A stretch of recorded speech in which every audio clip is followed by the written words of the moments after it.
Muy bien, muchas gracias. Bueno, los temas de hoy realmente son de gran importancia, no solamente para, digamos, los que estamos inmersos en la salud pública, ¿no? Sino especialmente para los que de alguna manera estamos involucrados en el manejo de las vacunas, ¿no?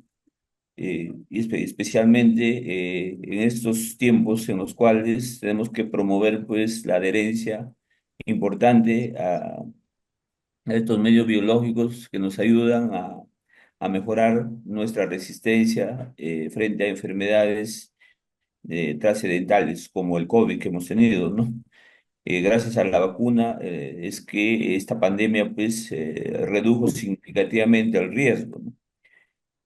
Sin embargo, a pesar de que son, digamos, armas que se preparan para mejorar nuestra resistencia frente a enfermedades, eh, también por ser pues productos biológicos, tienen la posibilidad de generar reacciones adversas, ¿no?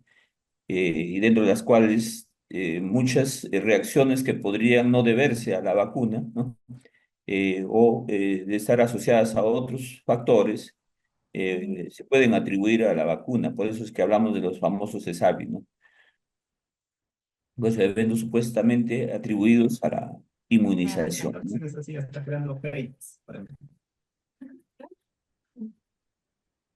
Estimados participantes, por favor, desactivar el audio. Muchas gracias. Sería bueno que apagan su micrófono para que no haya interferencia, por favor. Carlos Soto Linares. Eh, Ah, él es el jefe de epidemiología Estimados de participantes, disculpen, ¿podrían Goldman. apagar sus micrófonos, por favor? Entonces, como primer tema, vamos a ver lo que es la identificación y manejo oportuno de la CESAVI, ¿no? Empezando por lo que es el reconocimiento de las manifestaciones clínicas de los principales eventos supuestamente atribuibles a la inmunización, ¿no? Vamos a ver poco lo que es la farmacovigilancia de las vacunas, poco para saber de qué se tratan las vacunas. Definitivamente son productos biológicos que van a generar pues una reacción, ¿no? Eh, en el organismo una reacción inmunológica, especialmente humoral, generando la producción de anticuerpos, ¿no? Específicos al antígeno vacunal, ¿no? Vamos a ver qué es una vacuna, para recordar, ¿no? Luego que recordar qué es un ESAVI, cómo se clasifican los ESAVI, cuáles son las contraindicaciones y precauciones que hay que tener con las vacunas y luego el tema principal, que es las manifestaciones clínicas de los eventos supuestamente atribuibles a la vacuna e inmunización, ¿no?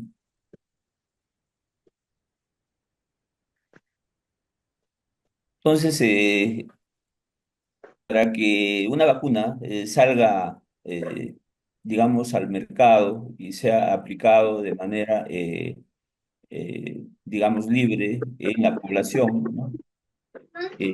Tiene que pasar una serie de, por favor, apaguen su micro, eh, una serie de procesos investigativos, ¿no?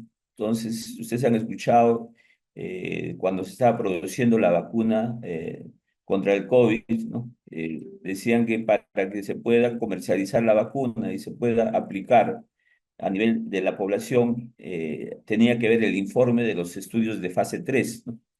Efectivamente, ¿no? En la investigación experimental, ¿no? Especialmente para validar productos terapéuticos o productos preventivos como son las vacunas, ¿no? Aparte de la investigación in vitro, ¿no? Luego tenemos la investigación experimental en animales, ¿no? Y luego tenemos la investigación clínica, ¿no? Dentro de la investigación clínica tenemos las cuatro fases, ¿no? Fase uno, fase 2, fundamentalmente están relacionadas a garantizar el conocimiento de lo que es la farmacodinámica, la farmacocinética del producto, ¿no? Es cómo se va a comportar en la reacción dentro del organismo, ¿no?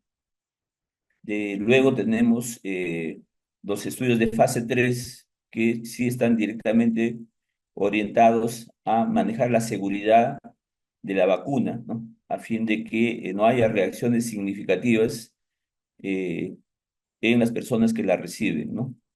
Una vez que se pasa esta fase, ya se puede comercializar la vacuna. Y luego tenemos los estudios de fase 4 que ya se hacen durante la aplicación eh, a la población, ¿no? Y lo hacemos a través de una estrategia que se conoce como la farmacovigilancia, ¿no? Y ahí tenemos la farmacovigilancia de fase 4 que corresponde a las investigaciones que realizamos para identificar posibles efectos adversos a la vacuna durante la aplicación masiva en la población, ¿no? Entonces, ¿cómo es que definimos la farmacovigilancia de vacunas? Dice, es la ciencia y las actividades relacionadas con la detección, evaluación, comprensión y comunicación de los eventos adversos después de la inmunización y otros problemas relacionados con la vacuna o inmunización y con la prevención de efectos adversos de la vacuna o la inmunización, ¿no? Entonces, a pesar de que en los estudios de fase 3 ya se ha identificado, digamos, el mínimo riesgo, ¿no? Porque nunca el riesgo va a ser cero, no existe el riesgo absoluto cero. eh, Siempre va a haber en cualquier producto, ¿no? Ya sea biológico o químico, va a haber una reacción, ¿no? En el hecho de las vacunas, las reacciones definitivamente son, vamos a ver más adelante cuando veamos de cuál es la probabilidad de que haya una reacción, que es por millones de dosis va a haber una reacción, ¿no?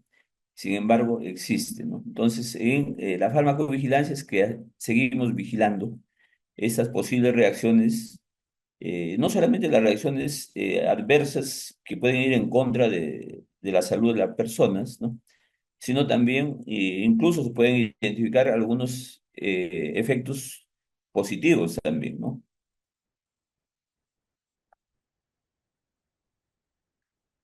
Entonces, dentro de los productos biológicos que se utilizan, ¿no? Para controlar las enfermedades infecciosas, ¿no? Tenemos los inmunológicos o vacunas, ¿no? Que consisten en preparados de antígenos, ¿no? Ya sea con partes del germen o el microorganismo patógeno, o puede ser con, digamos, el mismo microorganismo, pero al cual hemos controlado sus capacidades patogénicas y virulentas, ¿no? Todo germen tiene tres capacidades, ¿no? Que según esas capacidades nosotros lo calificamos como de alto riesgo o bajo riesgo, ¿no? ¿Cuáles son esos indicadores que nos permiten ver el riesgo de un germen, ¿no? El primero es la infectividad, ¿no? ¿Qué es la infectividad? La capacidad que tiene el agente de poder pasar del reservorio, ¿no? O de donde están naturalmente, eh, digamos, superviviendo en el medio ambiente, a un huésped susceptible, ¿no? Entonces, ¿qué es un huésped susceptible? La persona que puede aceptar eh, y permitir que ese germen entre en su organismo, se mantenga viable y se multiplique, ¿no? Eso se llama la infectividad, ¿no? Lo otro es la patogenicidad, ¿no? ¿Qué es la patogenicidad? Es la capacidad que tiene el agente causal, ¿no? De poder generar la enfermedad. O sea, sabemos que todas las personas que se infectan con un germen, no todos se enferman, ¿no? Por ejemplo, en el COVID, de todos los infectados, solamente el 30% hacía manifestaciones clínicas, 70% o hacía un cuadro subclínico o simplemente no generaba ninguna reacción clínica, ¿no? Entonces hay un porcentaje que sí van a enfermar y eso es lo que se llama la capacidad patogénica del agente causal, ¿no? La otra capacidad importante es lo que se conoce como la virulencia, ¿no? ¿Qué es la virulencia? Es la capacidad que tiene el agente infeccioso de provocar enfermedad grave o fatal, ¿no? Entonces, y si tiene esas tres capacidades, nosotros vamos a ver, pues, la capacidad, digamos, epidémica o pandémica que puede tener, ¿no? Y dada su virulencia, se va a considerar pues, un germen de alto riesgo, muy alto riesgo, de mediano riesgo, bajo riesgo, ¿no? Por ejemplo, el COVID, ¿no? Definitivamente su eh, virulencia no ha sido tan alta, ¿no? Comparado con otros gérmenes como el ébola, por ejemplo, eh, que sí su virulencia es terrible, ¿no? Porque tiene, ¿qué es la virulencia? Decíamos, la capacidad de producir casos graves o fatales, ¿no? Fatales que producen la muerte, ¿no? En el caso del ébola, la virulencia se mide con la letalidad. ¿Qué es la letalidad? La capacidad de matar, ¿no? Y la virulencia del ébola está entre el 30 a 60%, ¿no? Que realmente es totalmente alta, ¿no? A diferencia del COVID, que su letalidad a nivel mundial, ¿no? El promedio mundial ha sido de 3,1%, ¿no? Claro, ha habido países que ha habido letalidad mayor, ¿no? Debido a las brechas sanitarias que tenemos, como el Perú, por ejemplo, ha sido uno de los países que ha tenido una de las más altas letalidades. Nuestra letalidad ha llegado al 9,3%, ¿no? ¿Qué significa? Que de cada 100 personas que hicieron cuadro clínico de COVID, morían pues alrededor de 10 personas, ¿no? Entonces, con las vacunas vamos a reducir ese riesgo, ¿no? Luego tenemos los sueros, ¿no? Los sueros son sustancias biológicas en las cuales ya existen anticuerpos preformados, ¿no? Entonces, a diferencia de las vacunas son antígenos que van a estimular la producción de anticuerpos en nuestro organismo. Los sueros ya tienen los anticuerpos preformados y lo que vamos a hacer es inyectarle anticuerpos a la persona, ¿no? Pero por ser productos biológicos extraños a nuestro organismo, también pueden tener reacciones adversas, ¿no? Luego tenemos los alergenos, ¿no? Que son antígenos naturales o artificiales, ¿no? Que podrían también generar una reacción, ¿no? Alérgica en nuestro organismo, ¿no? Entonces, son derivados, pues, de la sangre humana o del plasma humano, ¿no? Hay otros productos biológicos, ¿no? Como por ejemplo la heparina, ¿no? O la toxina botulínica, ¿no?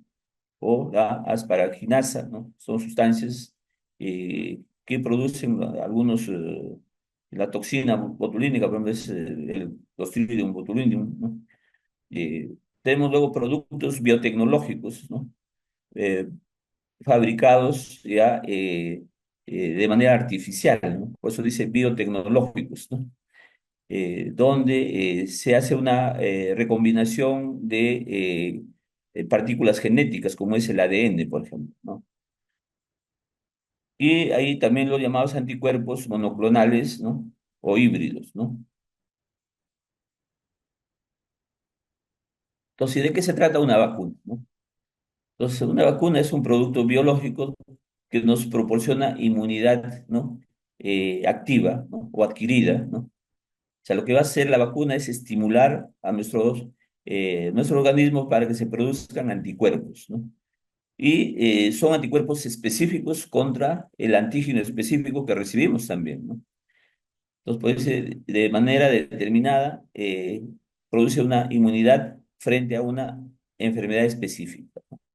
Entonces, por eso tenemos la vacuna específica para sarampión, para rubiola, para varicela, para tuberculosis, ¿no? Etcétera, ¿no? Para el COVID, ¿no? Entonces, la persona vacunada lo que va a hacer es, con el estímulo antigénico específico, va a producir anticuerpos, ¿no? Son sustancias proteicas, ¿no? Que de manera específica se producen en reacción a un antígeno también específico. Y nos van a permitir protegernos contra esos antígenos, ¿no? Las vacunas se van a elaborar, pues, a partir de una forma que, digamos, puede ser del mismo germen atenuado o debilitado, ¿no? Entonces hay vacunas en la cual se le ha eliminado su capacidad patogénica, se le ha eliminado su capacidad virulenta, pero lo que no le hemos eliminado es su capacidad infectiva, ¿no? como es el caso de la vacuna APO, ¿no? La antipolio oral, ¿no? Eh, la antipolio oral es una vacuna de virus vivo atenuado, ¿no? Así se llama. ¿Por qué se llama virus vivo atenuado? Es la misma partícula viral, pero a la cual le hemos quitado eh, la capacidad patogénica, ¿no? Pero no le hemos quitado la capacidad infectiva. Entonces, ¿qué es lo que sucede cuando nosotros vacunamos contra la antipolio? Los niños que reciben la vacuna van a poder multiplicar ese virus vacunal dentro de su organismo, ¿no? Y ese virus vacunal lo van a eliminar, ¿no? O como lo reciben por vía oral, también se elimina por vía fecal. Entonces, al multiplicarse, van a eliminarse los virus por vía fecal, ¿no? Y pueden contaminar las aguas, ¿no? Y pueden contagiar, ¿no? Con ese virus vacunal a otras personas, ¿no? ¿Y qué pasa si en ese escenario en el cual tenemos ese tipo de vacuna, hay personas inmunodeprimidas, ¿no? Entonces, el virus vacunal puede en esas personas empezar a recobrar nuevamente su capacidad patogénica. Y eso es lo que sucede cuando hemos tenido lo que se llaman los casos de polio postvacunal, ¿no? ¿Cuándo hay un caso de polio postvacunal? Cuando la vacuna ha recobrado su capacidad patogénica y que luego en algún momento se puede convertir nuevamente en un virus salvaje, ¿no? Entonces es importante, cuando tenemos una reacción de enfermedad por virus vacunal o por agente vacunal, inmediatamente hay que hacer el mismo control como si lo haríamos contra, digamos, el microorganismo salvaje, ¿no? Entonces, la otra forma es también, a partir de sus toxinas, podemos fabricar también vacunas, ¿no? O de sus partes proteicas, ¿no? Como tenemos las vacunas ADN o ARN, ¿no? Pueden estar fabricadas pues a partir de virus, bacterias o toxoides, ¿no? ¿Cuáles son los tipos de vacunas, ¿no? Eh, que tenemos en el mercado? Tenemos vacunas vivas atenuadas, o sea, tienen la misma partícula patógena, pero a la cual le hemos quitado su capacidad patogénica y virulenta, ¿no? Pero no le hemos quitado su capacidad infectiva. También se llaman, luego tenemos las vacunas inactivadas. ¿Qué es una vacuna inactivada? Donde le hemos inactivado al virus. Es un virus que simplemente tenemos los antígenos, pero el virus o el agente ya no es vivo, sino está inactivado, ¿no? Luego tenemos los toxoides, ¿no? Que es fabricado a partir de exotoxinas o endotoxinas, ¿no? Luego tenemos las unidades recombinantes, las vacunas de vector recombinante, vacunas de partículas, digamos, proteicas como el ADN o como el ARN, ¿no? Entonces, ¿qué es un ESAVI, no? Entonces, un ESAVI, según sus siglas, pues es un evento supuestamente. Entonces, ahí hay que considerar la palabra supuestamente. ¿Qué significa supuestamente? Que las personas que reaccionan frente a una vacuna podrían atribuirle el efecto a la vacuna y no siempre está relacionado con la vacuna, sino podría estar asociado a otro determinante o a otro factor, ¿no? Por eso dice supuestamente atribuido a la vacunación o inmunización, ¿no? Si no controlamos, esto se sabe de manera adecuada, entonces muchas veces se pierde la confianza en la vacuna, ¿no? Y va a haber población que rechaza la vacuna, como que lo estamos teniendo en este momento por diferentes factores, y hay grupos antivacuna también, ¿no? Y eso pues perjudica, porque si nosotros no logramos las coberturas adecuadas, ¿no? Entonces, para garantizar la eliminación o la erradicación de una enfermedad inmunoprevenible, ¿no? Necesitamos tener coberturas que superen el 95%, ¿no? O sea, coberturas menores no nos van a permitir eliminar o erradicar la enfermedad. ¿Qué significa eliminar? Es cuando ya no encontramos casos en los límites de un país, ¿no? O de un territorio, ¿no? Erradicar es cuando ya no encontramos casos con búsqueda activa a nivel de todo el planeta Tierra, ¿no? como es el caso que tenemos de la viruela, por ejemplo, ¿no? La viruela humana, ¿no? Es una enfermedad erradicada. O sea que en este momento ya tenemos muchos años no encontramos, a pesar de que estamos buscando permanentemente, la vigilancia epidemiológica lo va a buscar, ¿no? No encontramos casos, ¿no? Eliminados, nosotros eliminamos, por ejemplo, la rubiola, hemos eliminado el sarampión, eliminamos la poliomielitis, ¿no?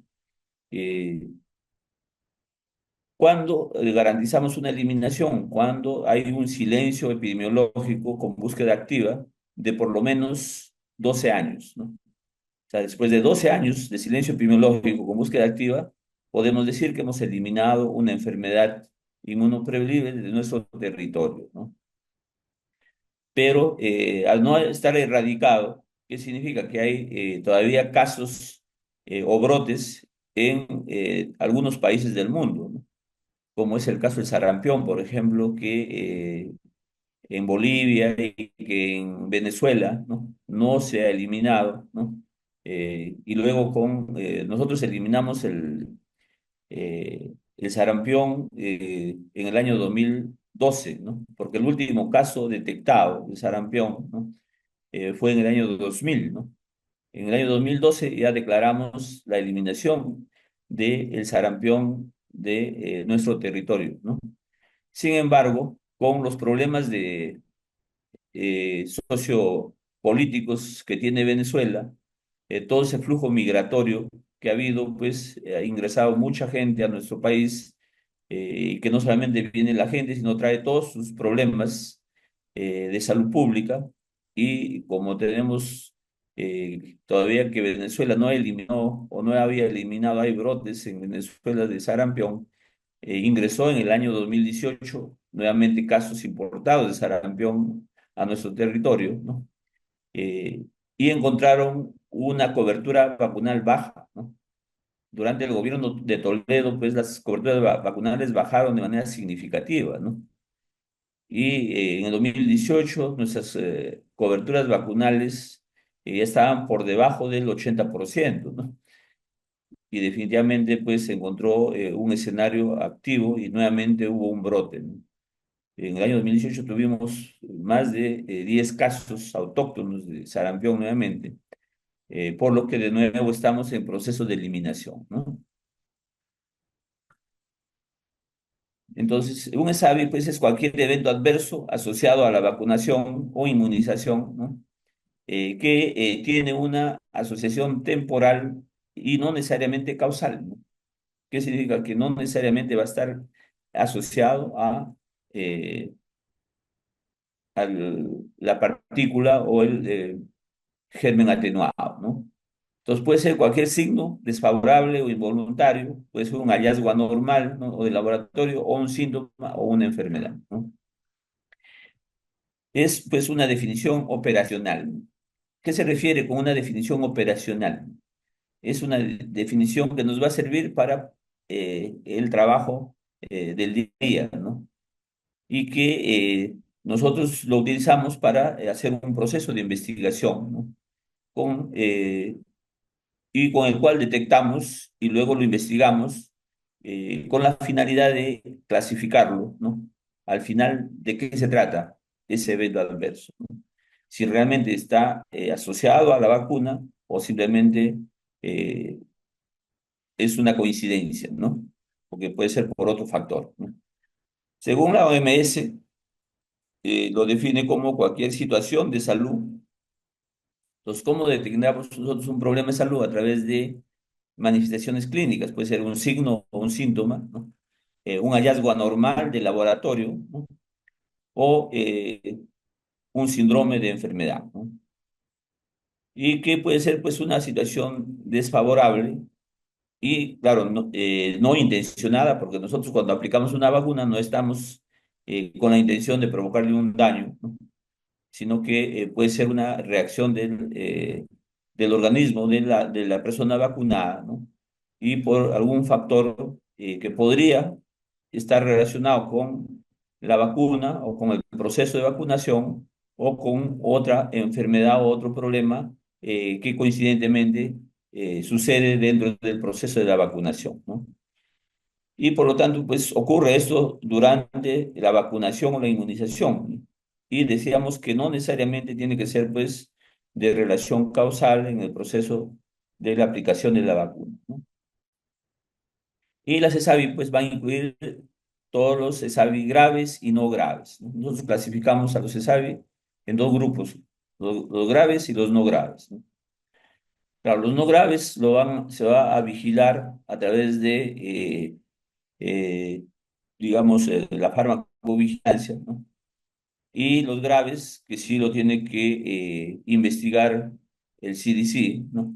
En este caso, es el Centro de Control de Enfermedades del Perú, ¿no?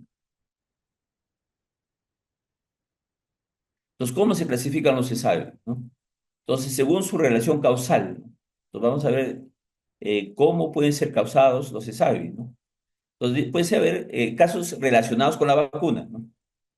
Entonces, aquí causado por una o más de las propiedades inherentes a la vacuna.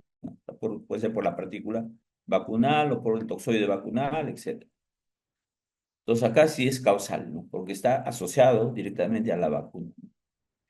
Puede ser relacionado con defectos de la calidad de la vacuna.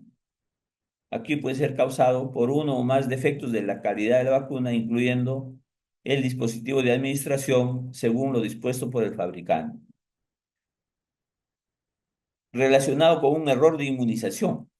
Puede ser causado por la manipulación o la prescripción o administración inadecuada de la vacuna y que por su naturaleza es prevenible, como lo que sucedió cuando aplicaron la cuarta dosis de la vacuna anti-COVID, ¿no?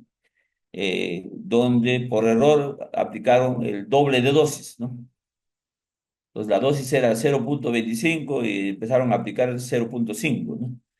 Entonces por una sobredosis estaban generando, y todos los vacunados en ese primer momento, que fue creo que una semana que vacunaron de manera equivocada, ¿no? Eh, entonces todos hacían pues reacciones, felizmente ninguna grave, todas han sido reacciones no graves, ¿no? Luego tenemos la relacionada con la ansiedad a la inmunización, ¿no? Entonces es el temor que puede tener la persona a recibir una vacuna, ¿no? Entonces, puede haber pues la lipotimia, el desmayo, ¿no? O eventos coincidentes, ¿no? Lo que decíamos, ¿no? Que está causado por otro germen, pero como sucedió en el mismo tiempo en que estamos aplicando la vacuna, entonces coincidentemente le pueden atribuir a la vacuna, pero se trata de otro problema, ¿no? Entonces, es según su relación causal, ¿no? Luego vemos según su gravedad, y esto es importante, ¿no? Entonces podemos tener ESAVI leve, ESAVI moderado, ESAVI grave, ¿no? ESAVI leve se presenta con signos y síntomas que son fácilmente tolerados por la persona que recibe la vacuna y que por lo general no requieren tratamiento ni hospitalización, simplemente observación. Entonces nosotros, por ejemplo, los ESAVI moderados a graves se van a presentar entre los 15 a 30 minutos más o menos, ¿no? Por lo general. Pueden presentarse hasta las 24 horas, pero por lo general la mayoría de los CESAVI se van a presentar entre 15 a 30 minutos, ¿no? Y lo que nosotros hacíamos es que observábamos, por lo menos al vacunado, esperábamos que pase 15 minutos para que luego le demos de alta, ¿no? Y ver que no hay posibilidad de que haya un CESAVI, ¿no? Luego tenemos los CESAVI moderados, ¿no? Requieren el tratamiento farmacológico. Entonces, ¿cuál es la diferencia entre un leve? El leve, a pesar de que hay signos y síntomas, pero no requiere tratamiento, ¿no? En el moderado sí necesita tratamiento farmacológico. Por ejemplo, si presenta fiebre o presenta un dolor intenso, entonces hay que darle antipiréticos o hay que darle analgésicos, ¿no? Entonces, sí necesita aquí un aumento de la frecuencia de observación del paciente. Entonces, una persona con SI moderado, eh, a pesar de que le voy a dar tratamiento farmacológico, no necesito hospitalizarlo, pero sí tengo que estar vigilándolo por lo menos las primeras 24 horas, ¿no? Estar preguntando y también alertarle si presenta algún signo de riesgo, inmediatamente acudir a un establecimiento de salud, ¿no? Entonces, tanto los ESAVI leve y moderados, pues son considerados ESAVIs no severos, ¿no? Y son recogidos o vigilados y seguidos y evaluados por en este caso, el sistema de farmacia, ¿no? Eh, Manejado por o dirigido por la DGMID, la Dirección General de Medicamentos, Insumos y Drogas, ¿no? Luego tenemos la ESAVI grave, ¿no? También conocido como ESAVI severo, ¿no? Eso va a ser todo evento, pues, supuestamente atribuible a la vacunación e inmunización que cumpla con uno o más de los siguientes criterios. Entonces, si es bueno, lo más grave sería, pues, que termine con la muerte, ¿no? Entonces, resulta en muerte, es un examen sumamente grave. O simplemente que está amenazando la vida de la persona. Por ejemplo, si produce una reacción anafiláctica. Y si no lo atendemos inmediatamente, puede la persona estar en riesgo su vida, ¿no? Y por lo tanto, estos sí requieren ser hospitalizados o van a permitir prolongar la hospitalización de la persona, ¿no? Y pueden terminar, pues, generando discapacidad significativa o permanente. Entonces, cualquier problema severo te va a generar algunas secuelas, ¿no? Secuelas que pueden ser leves, moderadas o graves, ¿no? Y te van a generar una discapacidad primero, ¿no? Una discapacidad funcional. Esa discapacidad puede ser temporal o puede ser permanente. Si es permanente, ya se puede convertir luego en una minusvalía, ¿no? O puede generar en las personas, en las mujeres gestantes, un aborto, ¿no? O también puede producir una anomalía congénita en ese producto, ¿no? ¿Y quiénes son los responsables de vigilar ese tipo de desagüe, ¿no? Entonces van a ser recogidos los datos y seguidos y evaluados, investigados por el Centro de Control de Enfermedades del MINSA, ¿no? Y todos sus digamos, entidades referentes, ¿no? En las DIRIS o en las DIRESAS, y los responsables serán las unidades de epidemiología o las oficinas de epidemiología, ¿no? En los hospitales también somos las unidades de epidemiología y de salud ambiental que hacemos la vigilancia, ¿no?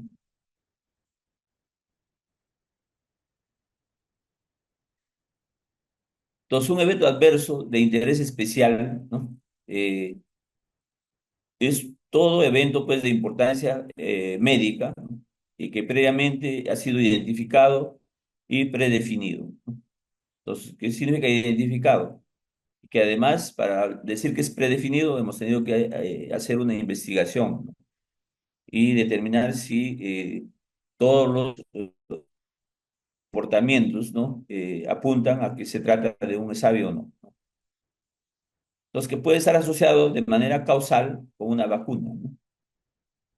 Y se debe vigilar de manera cuidadosa, ¿no? Y confirmar mediante estudios específicos adicionales. Entonces, cuando tenemos un evento adverso de interés especial, ¿no? Definitivamente tenemos que hacer la investigación y el seguimiento hasta eh, concluir eh, calificando como ISABI o descartando, ¿no? ¿Cuáles son considerados como eventos adversos de interés especial, ¿no? Son eventos graves, en primer lugar, ¿no? Que dice ocurrieron con otras vacunas, ¿no? Y pueden ser como el caso del síndrome de Guillain-Barré, ¿no? Las encefalomielitis aguda diseminada o la anafilaxia, ¿no? Son la más complicada que puede producir la muerte, sí, es la anafilaxia, es un poco más aguda, ¿no? Puede estar relacionado con las nuevas formas de vacunación o las nuevas plataformas de inmunización, ¿no? Puede estar relacionado con los coadyuvantes o ayuvantes, ¿no? O sea, con los productos que hacemos o que adhieren o se adicionan a las vacunas, ¿no? Eh, para mejorar su adherencia o mejorar su viabilidad, ¿no? También se relaciona con una falta de inmunogenicidad de la vacuna, ¿no? ¿Qué significa eso? Que te estoy aplicando la vacuna, pero no voy a generar la reacción inmunológica esperada, ¿no? O puede ser específicos para determinados grupos de población también, ya por factores a veces idiosincráticos, ¿no? O factores relacionados, eh, digamos, con la propia genética de la persona, ¿no? ¿Qué ejemplos tenemos de estos eventos adversos de interés especial? Pues decíamos la anafilaxia, ¿no? La miocarditis o pericarditis, ¿no? Que es un problema inflamatorio de los tejidos cardíacos, ¿no? El síndrome de Stevie-Johnson, ¿no? El síndrome de Guillain-Barré, ¿no? El síndrome de dificultad respiratoria aguda, etcétera, ¿no? Entonces, luego de la investigación de un ESAVI grave, ¿no? O severo, tenemos que clasificar nosotros este tipo de ESAVI, ¿no? Y lo vamos a clasificar en tres tipos, ¿no? Lo que puede ser un evento coincidente, un evento relacionado a la vacuna o una relación con error de la inmunización, ¿no? Evento coincidente, por ejemplo, que al mismo tiempo esté haciendo una enfermedad neumónica o está haciendo un dengue, ¿no? O un trastorno neurológico por la ruptura de un aneurisma cerebral, ¿no? O una complicación de la diabetes, como la cetoacidosis diabética, ¿no? O un síndrome de Guillain-Barré no asociado al virus vacunal o al agente vacunal, sino a otra bacteria, como el caso del Campylobacter jejuni, por ejemplo, que puede producir síndrome de Guillain-Barré también, ¿no? El otro puede ser un SAVI relacionado a la vacuna. Pues aquí sí es causal, ¿no? Entonces es una reacción producida por algún componente de la vacuna, ¿no? Y que debe cumplir los criterios de causalidad. ¿Los cuáles son? Tenemos ahí la anafilaxia, ¿no? Hemos visto casos de anafilaxia en la vacuna Pfizer, ¿no? Síndrome de trombosis trombocitopénica, ¿no? Hemos visto algunos casos en la vacuna AstraZeneca, ¿no? O miocarditis o pericarditis, ¿no? También en la vacuna Pfizer, ¿no? Relacionada con un error de la inmunización. ¿Cuál puede ser el error de la inmunización? Que aplicaron inadecuadamente la vacuna o que almacenaron inadecuadamente la vacuna, ¿no? O manipularon inadecuadamente la vacuna. Entonces, de ahí que puede haber abscesos en el sitio de la vacunación, puede haber muerte por la administración de otro medicamento que en vez de la vacuna, a veces ha habido equivocaciones, ¿no? Que le aplicaron otro producto que no era la vacuna. Entonces, mucho cuidado, siempre en enfermería se conoce con los famosos correctos, ¿no? Entonces, el medicamento correcto, el producto correcto, el paciente correcto, la dosis correcta, la vía correcta, ¿no? El momento correcto, ¿no? Los famosos cinco correctos que hay que manejar, ¿no? También puede ser debido a una relación a defecto de la calidad de la vacuna. Entonces, el caso se puede presentar, pues, aún sin la vacuna, ¿no? Debido a que hay una infección por el viral contaminado, por ejemplo. Entonces, si yo tengo una vacuna que digamos, el vial de almacenamiento se contamina con otro germen, entonces la calidad de la vacuna. Evento relacionado a la ansiedad por la inmunización, ¿no? Entonces, dependiente del paciente que va a recibir, o de la persona que va a recibir la vacuna. Entonces, en la vacuna no hablamos de pacientes, porque son personas, digamos, sin enfermedad, ¿no? Sin aparente enfermedad. Entonces, puede ser un síncope vagovagal por el nerviosismo, ¿no? O por la ansiedad que se produce, pues, por el temor a la vacuna, ¿no? Y los no concluyentes o indeterminados, ¿no? Donde la evidencia es insuficiente para su clasificación. Entonces, en esas seis características debemos terminar nosotros luego de una investigación clasificando a ese SABE. Entonces, importante para eso conocer, pues, el ciclo de la vigilancia del SABE. Entonces, nosotros, después de la aplicación de la vacuna, hay que estar observando a la persona vacunada, ¿no? Entonces, tenemos el primer momento, es en la vigilancia puede haber un SABI detectado. Lo ideal es detectarlo oportunamente, ¿no? Entonces, ¿cómo lo vamos a detectar oportunamente? Para eso existen, pues, tiempos de observación, ¿no? Entonces, decíamos, la gran mayoría de SAVIs se van a producir entre los 15 a 30 primeros minutos después de la aplicación, ¿no? Entonces, hay que observarlo, por lo menos entre 15 a 30 minutos a la persona post vacunada, ¿no? Notificación. Entonces, una vez que detectamos un SAVI, debemos notificarlo. Y es de notificación inmediata, ¿no? Entonces, ¿a dónde hay que notificarlo? A los niveles correspondientes según la normatividad. Entonces, ¿quién debe notificar? Entonces, hemos visto que los CESAVIS leves y moderados lo notifica el sistema de farmacia, ¿no? Y tiene que notificar a DIGEMIT, ¿no? ¿Qué es DIGEMIT? Es el órgano, eh, digamos, que controla todos los medicamentos, insumos y drogas, ¿no? Y se aplican los formatos que la norma establece, ¿no? Luego tenemos reportar el sistema de vigilancia, ¿no? Entonces, todo lo que son ESAVIS leves o moderados a través de la farmacovigilancia, lo vigila farmacia, y los ESAVIS graves a través de epidemiología, ¿no? Entonces, todo ESAVI grave tiene que ser investigado, no solamente notificado. Luego de la notificación tiene que investigarse. Entonces, existen los comités de investigación de ESAVIS, ¿no? Entonces hay el comité local, ¿no? Que por lo general debe ser en los hospitales, ¿no? Y también las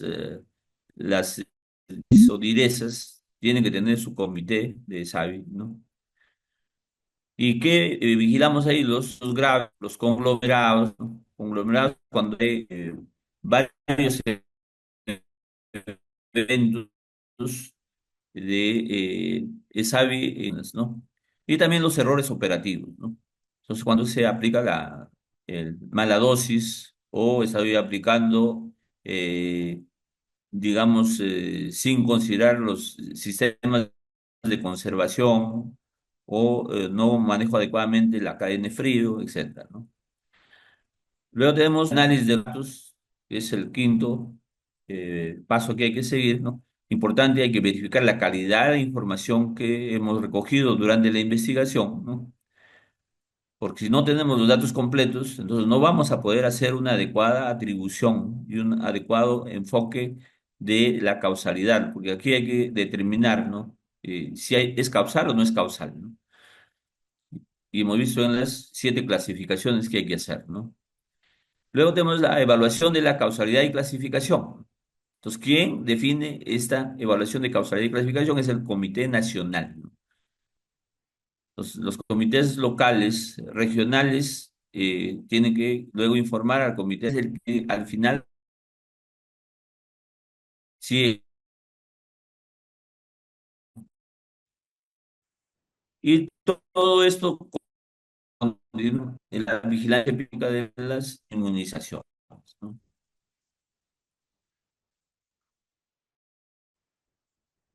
Entonces, según esto, se ha hecho una clasificación de efectos adversos relacionados con la vacuna. Esto es lo que doble dosis, ¿no? Reacción relacionada con el temor, evento coincidente con la vacuna.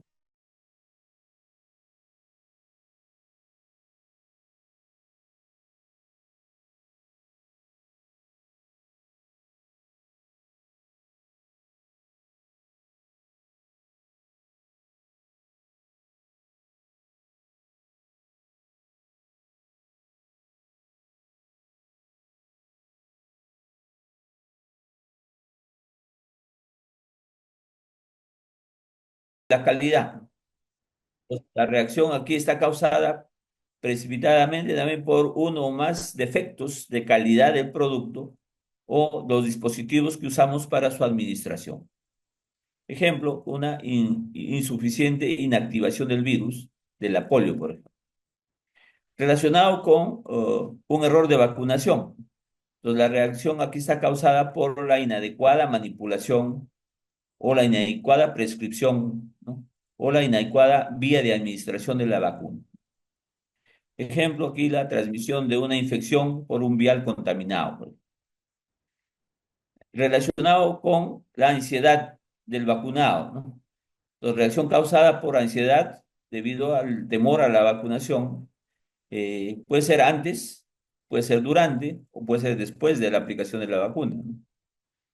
Ejemplo, el síncope vasovagal, ¿no? Tras la vacunación en adolescentes, ¿no?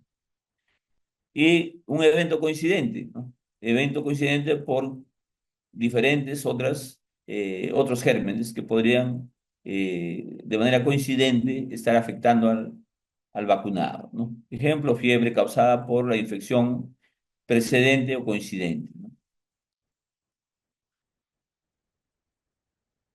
¿Y cuáles son los puntos clave para la evaluación de la causalidad de un evento adverso relacionado con vacunas? Entonces, existe pues lo que nosotros hablamos, los criterios de Dolly-Hill, ¿no? En causalidad, en el análisis de causas, eh, hay lo que se llama el criterio de consistencia de resultados, que también se maneja con la coherencia, ¿no? Donde, ¿qué me dice ese criterio? Dice, la asociación entre un posible evento adverso y la administración de una vacuna debe ser siempre consistente, debe ser constante. O sea, el mismo evento debía suceder en más de una persona. Es decir, que los resultados pues, deben ser reproducibles en diferentes escenarios, en diferentes lugares y en diferentes personas, ¿no? Y aplicados por diferentes vacunadores, ¿no? Entonces puede obtenerse aquí por distintos investigadores el mismo resultado, ¿no? Entonces, diferentes métodos de investigación conducen a las mismas conclusiones, ¿no? Es lo que se llama la consistencia y que también va de la mano con la coherencia, ¿no? La consistencia, cuando el mismo investigador hace la misma investigación, ¿no? En más de un grupo poblacional y en más de un escenario y va a tener los mismos resultados. Coherencia, cuando varios investigadores que están investigando en diferentes escenarios también deben tener los mismos resultados, ¿no? Luego tenemos la fuerza de la asociación, ¿no? Este es un criterio importante, ¿no? La fuerza de asociación nosotros lo medimos con indicadores como el riesgo relativo, ¿no? Que ese riesgo relativo es también conocido como la razón de tasas, ¿no? Es dividir eh, la incidencia de personas expuestas, o sea, personas que han recibido la vacuna, sobre la incidencia de las personas que no han recibido el producto vacunal, ¿no? Entonces, y según eso vamos a tener un valor que me va a decir cuántas veces más riesgo tiene de producir un efecto el que recibe la vacuna como el que no recibe, ¿no? Y eso está muy relacionado a lo que se llama también la dosis respuesta, ¿no? ¿Qué es la dosis respuesta? Que a mayor dosis va a haber mayor reacción. Luego tenemos la especificidad. Dice, la asociación debe tener un carácter diferencial. ¿A qué se refiere eso? Que el evento adverso debe estar vinculado, ¿no?, de forma única o específica al tipo de vacuna o a la vacuna que estamos aplicando. Y no presentarse pues con frecuencia en combinación con otros estímulos o otras condiciones externas. Entonces, esa especificidad es importante para clasificar si hay causalidad o no, ¿no? Porque si el efecto está siendo producido, ¿no?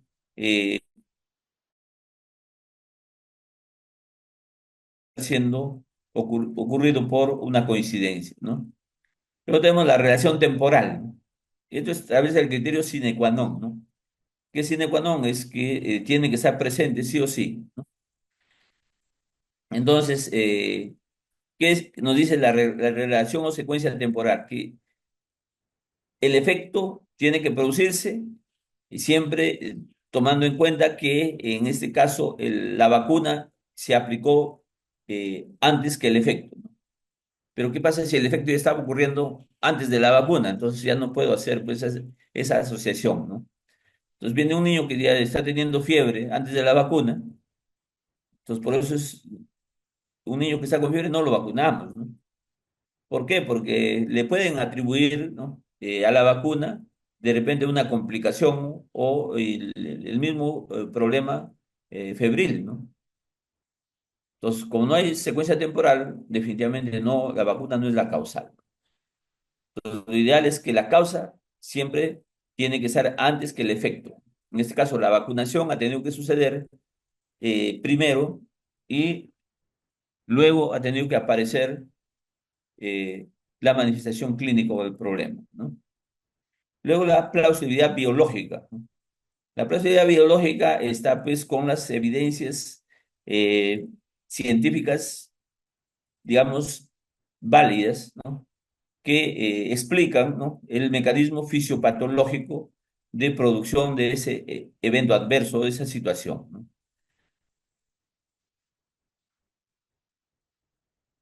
¿Y cuáles son las contraindicaciones y precauciones que hay que tener de las vacunas? Entonces, en la actualidad existen pues muy pocas contraindicaciones de las vacunas y siempre es fundamental pues conocerlas, ¿no? El que maneja las vacunas tiene que conocer las pocas contraindicaciones que debe tener las vacunas, ¿no?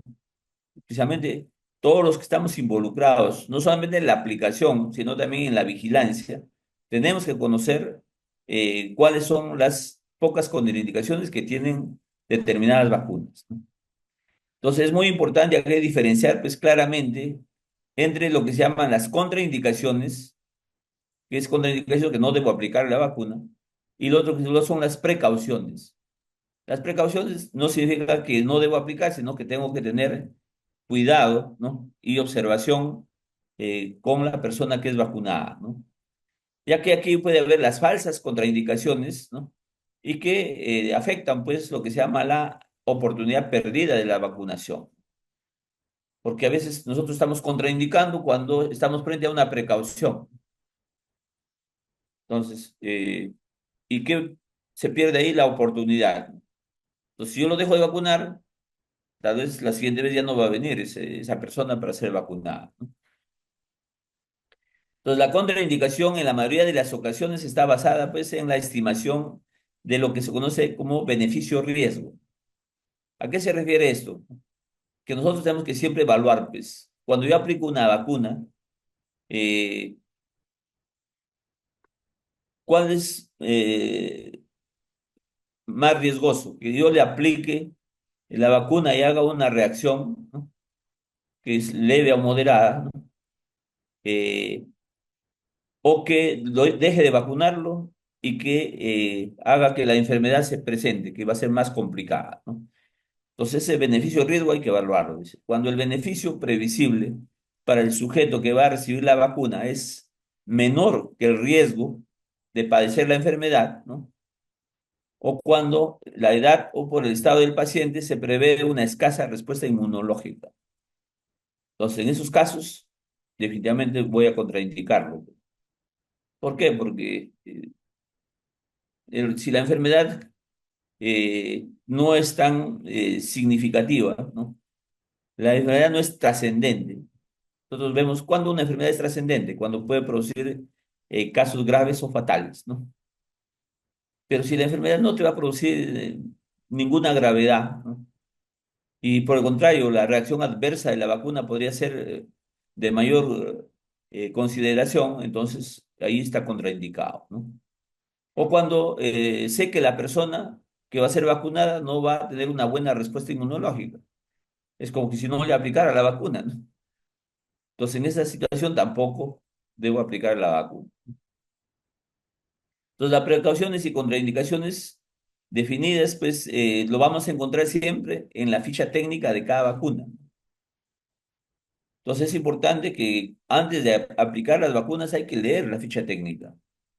Y esa ficha puede ir cambiando, no siempre es la misma, ¿no? Porque conforme cada año se van produciendo nuevas cepas vacunales, ¿no? Y con nuevas investigaciones, ¿no? Y por lo tanto la ficha técnica se actualiza, ¿no? Entonces es importante que las personas que van a aplicar vacunas o van a manejar vacunas, necesariamente de cada lote que reciben, hay que ver si coincide con el mismo tipo de lote de fabricación, ¿no? O si son vacunas actualizadas, es posible que su ficha técnica también ya haya cambiado, ¿no? Entonces hay que estar revisando las fichas actualizadas siempre de manera permanente, ¿no?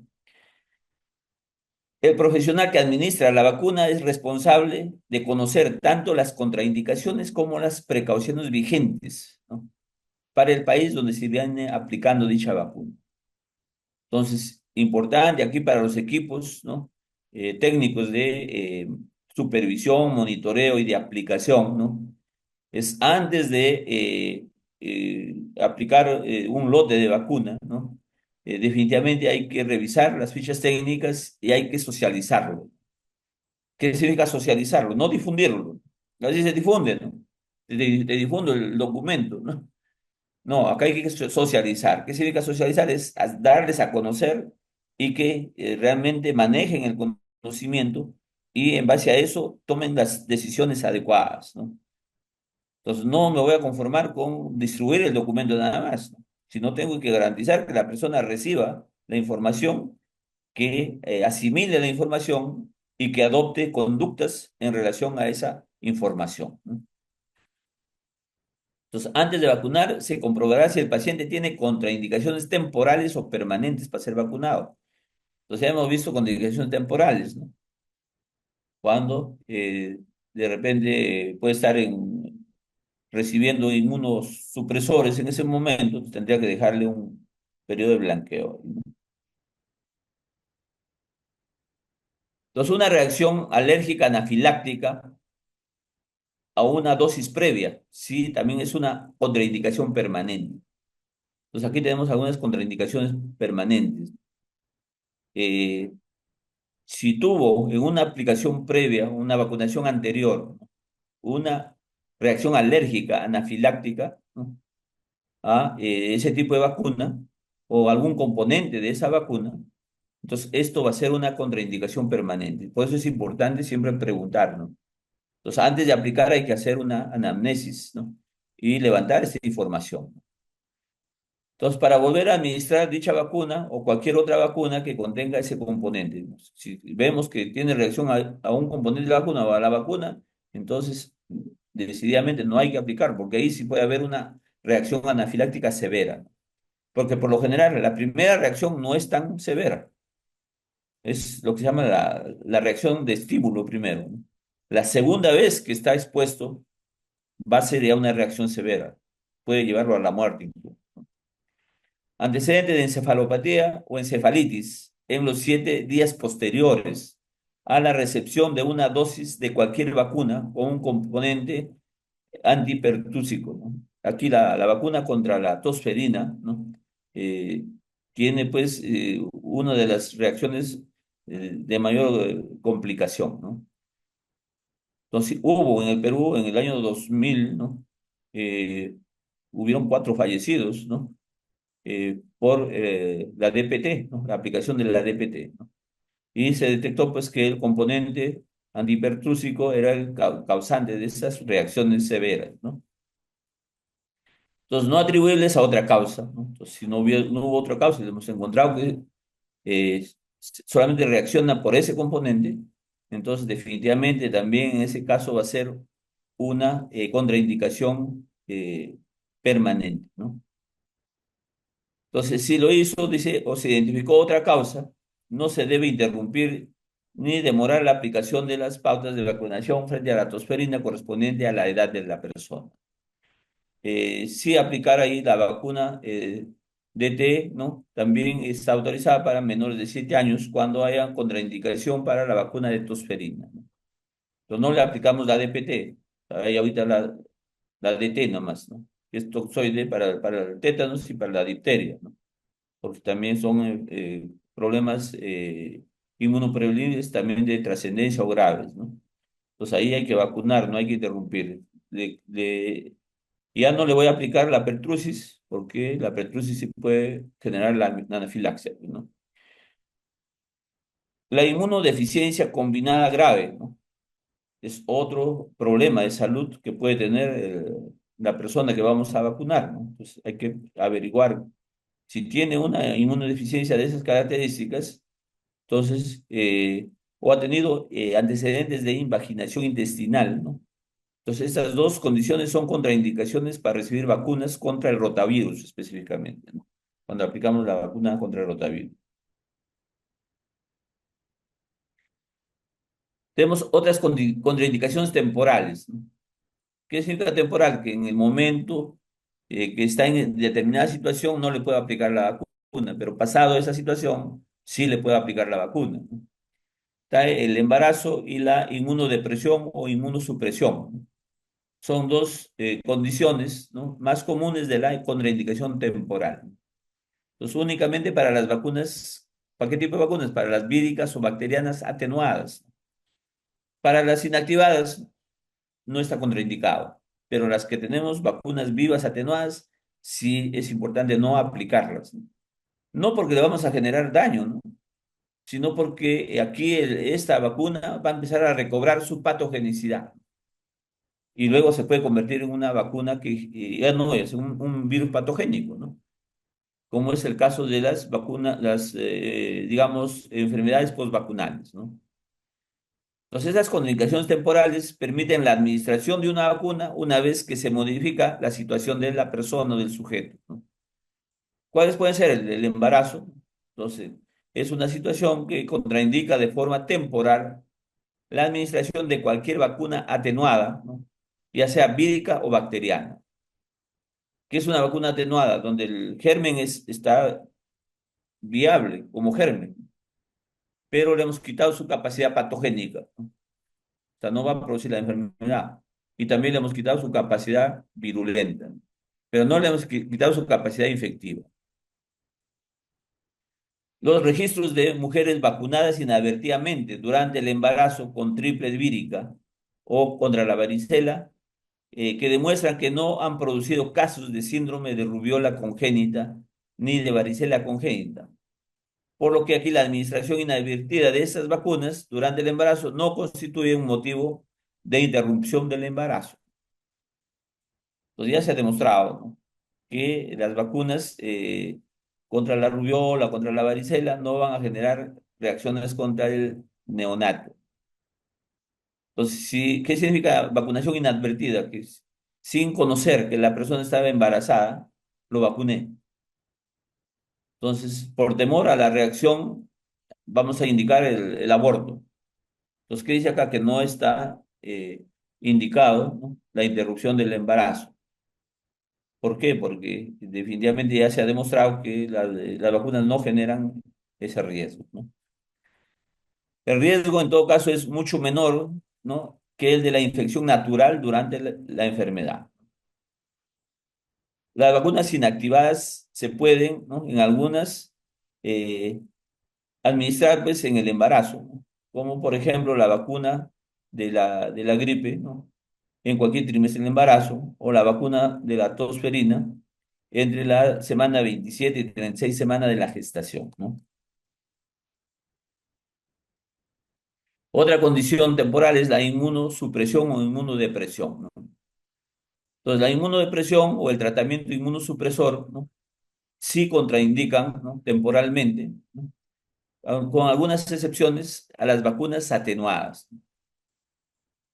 Entonces, los niños con niveles de linfocitos CD4 superiores, ¿no?, al 15%. O sea, cuando se han bajado aquí los niveles de CD4 hasta más de un 15%, entonces definitivamente aquí pueden recibir triple vírica y de varicela, ¿no?, porque sus niveles de linfocitos todavía están superiores al 15%. Si bajan por debajo del 15%, ya no deben recibirla, ¿no? Esta inmunosupresión puede condicionar a una respuesta inadecuada de las vacunas inactivadas, ¿no? O sea, no va a generar la respuesta inmunológica. Y también el otro riesgo es que la vacuna va a recobrar, o el agente vacunal va a recobrar su patogenicidad, ¿no? En el Perú, ¿no? Los niños pues, sanos que conviven con personas inmunodeprimidas pueden y deben recibir todas las vacunas del calendario que le corresponda a su edad. O sea, el hecho que viva con una persona inmunodeprimida no contraindica que vacune a los niños normales, ¿no? Entonces hay que seguir dándoles todas las vacunas según el calendario, ¿no? Cualquier enfermedad moderada o grave, por ejemplo, crisis asmática, una cardiopatía descompensada o una diarrea aguda, con o sin fiebre, es una contraindicación temporal para la administración de las vacunas, ¿no? Salvo la situación de riesgo epidémico. ¿Por qué es temporal? Para que no le atribuyan, pues, a la vacuna, ¿no? El problema, ¿no? Entonces pueden decir que la vacuna lo agravó, o la vacuna de repente en una cardiopatía descompensada puede morir la persona. Pero no es que la vacuna va a generar una mayor descompensación, sino que por coincidencia le pueden atribuir a la vacuna. Y ha sucedido caso.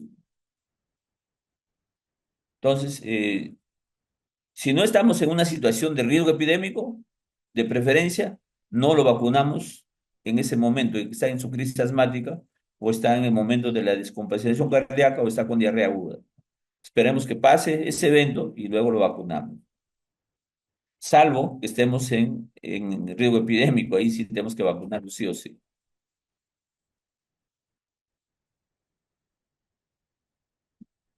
Dependiendo de la edad de la persona, ¿no? Que vamos a vacunar, ¿no? Entonces, la edad de administración puede considerarse una contraindicación, ¿no? Entonces, la vacuna triple vírica no se aconseja administrar antes de los 11 meses de vida, ¿no? Entonces, la antisarampionosa no se debe aplicar antes de los 12 meses de vida del recién nacido, ¿no? Entonces, la dosis administrada entre los 11 y 12 meses, en ciertas circunstancias, es válida cuando estamos en riesgo epidémico, hay que vacunar, a veces vacunamos desde los 6 meses incluso. Pero si no estamos en riesgo epidémico, hay que esperar la edad correspondiente. ¿Por qué? Porque es la edad donde van a tener la mejor reacción inmunológica. Entonces, puede inferir, pues, con anticuerpos maternos, ¿no? Hasta los 12 meses el virus de sarampión, ¿no? Una mujer que haya sido vacunada contra el sarampión o que tuvo la enfermedad eh, antes, ¿no? Entonces va a transferirle anticuerpos al recién nacido, ¿no? Entonces, esos anticuerpos van a estar viables hasta los 11 o 12 meses de edad para ciertas vacunas, ¿no? Por lo tanto, no debemos vacunarlo antes de ese tiempo. ¿Por qué? Porque pueden interferir esos anticuerpos con la respuesta inmunológica y por lo tanto no van a tener una buena respuesta inmunológica. Igualmente, la vacuna frente a la hepatitis A, ¿no? Si se administra a partir de los 12 meses de edad. La vacuna antigripal a partir de los 6 meses de edad, ¿no? La atenuada intranasal entre los 2 y 17 años de vida, ¿no? Y los componentes de la carga antigénica estándar de la difteria y de la tosferina solo se pueden aplicar hasta los 7 años de edad. Entonces, actualmente esas vacunas, pues, ya podemos encontrarlo recombinadas con la tetravalente, la pentavalente, ¿no? Y se pueden administrar hasta los 13 años, estas multi, ¿no? Propósito, ¿no? Eh, pero si aplicamos solamente la partícula de tosferina o difteria solas, no lo podemos aplicar después de los 7 años de edad, ¿no? Las combinadas sí, ¿no? Algo similar ocurre con la vacuna de rotavirus, ¿no? Que tiene unos periodos específicos de administración dependiendo del preparado que se utilice en la producción de esta vacuna.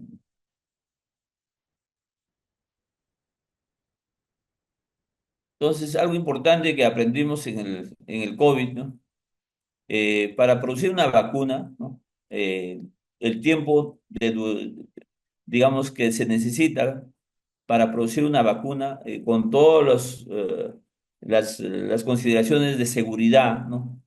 Y ser aplicadas en la población, eh, van a estar pues aproximadamente eh, en un tiempo desde 5 a 15 años de tiempo se necesita, ¿no?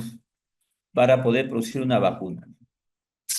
Eh, y realmente cuando se produjo la vacuna contra el COVID-19 se ha producido entre los 10 meses hasta el año y medio. Eso ha sido pues una hazaña científica, ¿no?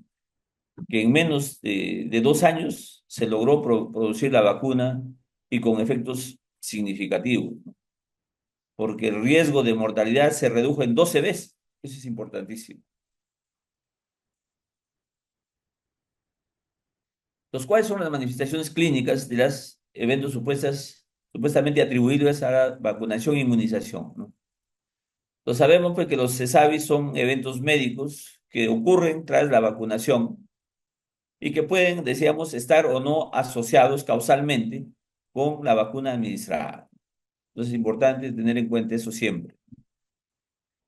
Según eso hemos clasificado los CESAVI, ¿no? ¿Qué reacciones pueden tener?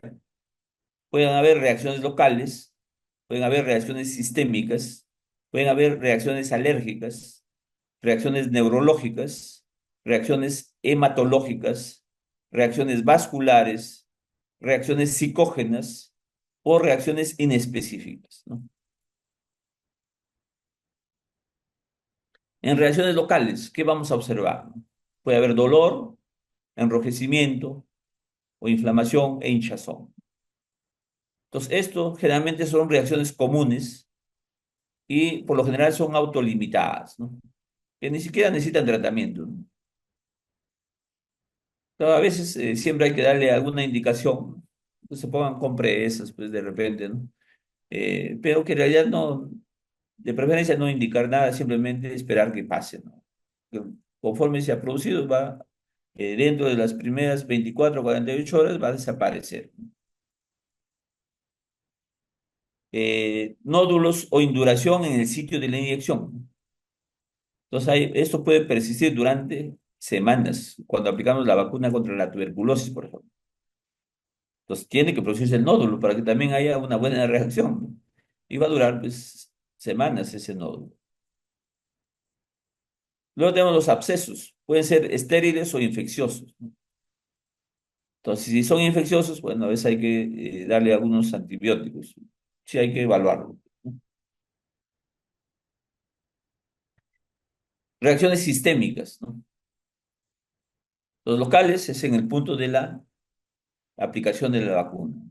Sistémicas, que puede ser en cualquier aparato o sistema del organismo humano y que comprometen, pues, digamos, todo la economía del organismo humano, ¿no? Como la fiebre, por ejemplo, ¿no? Entonces, la fiebre es una reacción sistémica. Puede ser leve a moderada y por lo general va a ocurrir entre las primeras 48 horas de aplicada la vacuna. Y aquí sí es necesario pues darles antipiréticos, ¿no? Realmente utilizamos el paracetamol, ¿no? Malestar general, mialgias, artralgias, ¿no? Relacionada con la respuesta inmune a la vacuna, ¿no? Entonces puede ocurrir eso también, que también son reacciones pasajeras, ¿no? Y que no van a durar más de 48 horas, ¿no? La cefalea, entonces tras vacunas de virus vivos, ¿no? Como cuando aplicaron la cuarta dosis con la doble dosis, ¿no? Eh, Todo el mundo terminaba con cefalea, ¿no?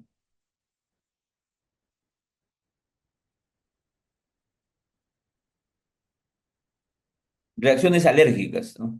Pues puede haber urticaria o erupción cutánea, podemos ver aparición de ronchas o prurito, puede haber angioedema, hinchazón de labios, párpados u otras áreas, ¿no? Entonces son unas reacciones que ya necesitan tratamiento y un poco son moderadas por lo general, ¿no? La más grave sí es la anafilaxia.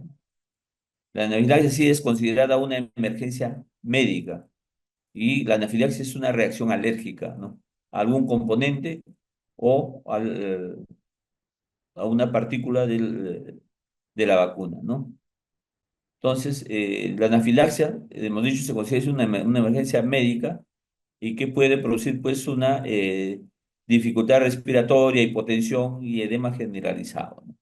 Y que necesita tratamiento eh, bajo observación médica y hospitalización, ¿no?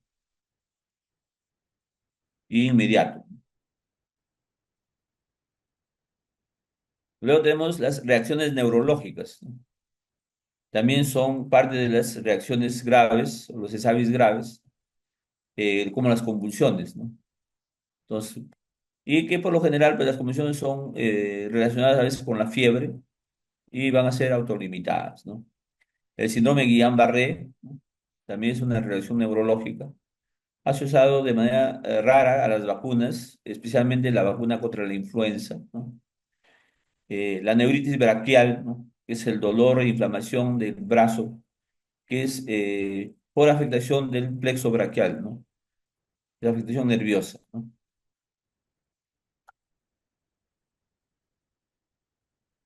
Las reacciones hematológicas, ¿no? Entonces podemos ver reducción de las plaquetas, ¿no? Lo que se conoce como la trombocitopenia, ¿no?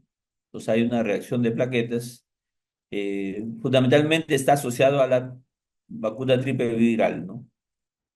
Eh, la coagulación intravascular diseminada, esto sí es una reacción grave, ¿no? Es grave, es muy rara, ¿no? Y por lo general va a haber una predisposición previa, ¿no? Las personas que han tenido eventos anteriores, ¿no? Reacciones vasculares, ¿no? Entonces puede haber vasculitis, inflamación de los vasos sanguíneos, son casos muy raros, ¿no? Realmente es 1,5 a 2 por cada 2 millones de dosis aplicadas, ¿no? El fenómeno de Nicolau es un daño vascular severo por inyección intravascular accidental, ¿no? Entonces, cuando le aplico la vacuna en una vía que no corresponde, ¿no?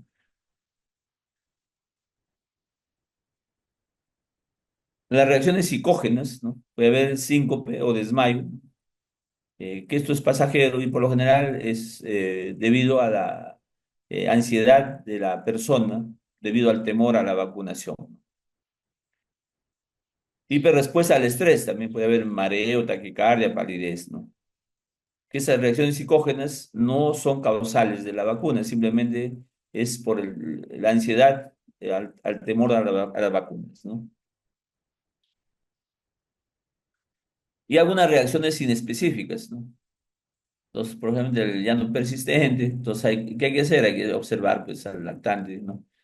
Y generalmente es después de la vacuna DPT, ¿no? Puede haber fatiga, pérdida del apetito, ¿no? Que por lo general son leves, ¿no? Y no necesitan tratamiento, simplemente observación, ¿no? Entonces, en conclusión, pues la mayoría de los eventos supuestamente atribuibles a la vacuna de inmunización son leves y autolimitados, ¿no? La mayoría de los casos. Las reacciones graves, por lo general, son muy raros, ¿no? Pero estos, al ocurrir, sí necesitan un monitoreo estricto y manejo inmediato. Entonces, inmediatamente hay que hospitalizar a ese paciente, ¿no? Y hay que hacer un monitoreo vigilado en este caso, por los expertos en el manejo de la reacción, ¿no? Entonces, como hemos visto, la anafilaxia, por ejemplo, o las vasculitis, ¿no? La vigilancia activada de los CESAVIS es fundamental, ¿no? Entonces, ¿para qué? Para garantizar la seguridad de los programas de vacunación. Entonces, por más leve que sea un ESAVI, ¿no? Hay que vigilarlo, ¿no? Entonces, no hay que dejarlo, pues, si bien es cierto, tiene un ESAVI leve a moderado, entonces hay que estar por lo menos durante las primeras 48 horas monitorizando que no eh, pueda producirse luego un ESAVI grave, ¿no? Entonces, ante cualquier sospecha de un ESAVI grave, se debe notificar al sistema de vigilancia inmediatamente. Entonces, ¿dónde está el sistema de vigilancia? Al encargado de epidemiología. Decíamos, ESAVI grave, lo vigila el CDC. El CDC, sus dependientes operativos en los establecimientos de salud son los encargados de epidemiología, o los que hagan sus veces, ¿no? Entonces, ¿cuáles son las diferencias entre SAVI severo y no severo? Entonces, aquí vamos a ver sus características, ¿no? Y por qué se caracteriza con un SAVI leve, moderado y los severos. En cuanto a su frecuencia, ¿no? Entonces, los leves y moderados son los más frecuentes. Los severos son muy raros, ¿no? Ejemplos de leves y moderados tenemos las cefaleas, que son síntomas generales, ¿no? Malestar general, ¿no? Puede haber algunas reacciones locales, otros, ¿no? Los severos, sí va a haber, por ejemplo, las convulsiones, las cefalitis, las anafilaxias, ¿no? Los problemas viscerales, ¿no? El síndrome Guillain-Barré, ¿no? En cuanto a la gravedad, ¿no? Los leves o moderados no requieren evaluaciones, ¿no? simplemente observamos nomás, ¿no? No tengo que hacer ningún examen auxiliar, ni una evaluación, digamos, minuciosa, ¿no? Los severos sí requieren inmediata hospitalización, ¿no? Y por lo general pueden generar discapacidad y pueden generar muerte, ¿no? Si es que nosotros no lo manejamos inmediatamente, ¿no? Y debe ser un monitoreo estricto, ¿no? Evolución. Los leves y moderados se van a limitar de manera espontánea, ¿no? O sea, no necesitan tratamiento. Algunos moderados sí, pues para calmar la fiebre o el dolor, ¿no? El severo sí requiere atención médica eh, con monitoreo estricto, hemos dicho, ¿no? En cuanto a la duración, los leves a moderados pueden durar 24 horas hasta 72 horas como máximo, hasta 3 días como máximo. Los severos, sí, su duración es variable. Puede ser una duración inmediata, ¿no? Por ejemplo, la anafilaxia es un evento muy agudo, ¿no? Y el tratamiento tiene que ser inmediato, ¿no? Causado por vacuna. Los leves y moderados generalmente sí.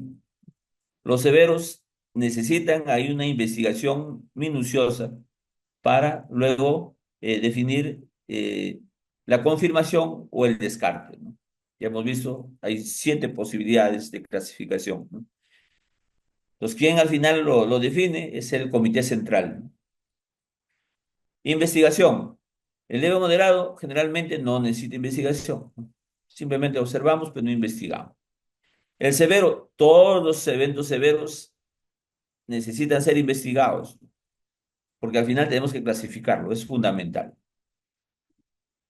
¿Qué tipo de ficha manejamos para la notificación? En los leves y moderados, manejamos la ficha amarilla de las reacciones adversas medicamentosas, de la farmacovigilancia. Y los severos tenemos la ficha de investigación clínico-epidemiológica, que eso lo manejan las oficinas de epidemiología, ¿no? O las áreas de epidemiología de los establecimientos de primer nivel de atención, ¿no? En cuanto al flujo, ¿no? En la leve y moderado, ¿a quién se informa? A las unidades de farmacovigilancia. Los severos, a la Red Nacional de Epidemiología. ¿Cuál es la institución encargada de la vigilancia de los leves y moderados? La DIGEMIT, la Dirección General de Medicinas, Medicamentos, Insumos y Drogas. Y el severo lo va a manejar el Centro de Control de Enfermedades del MINSA Perú, ¿no?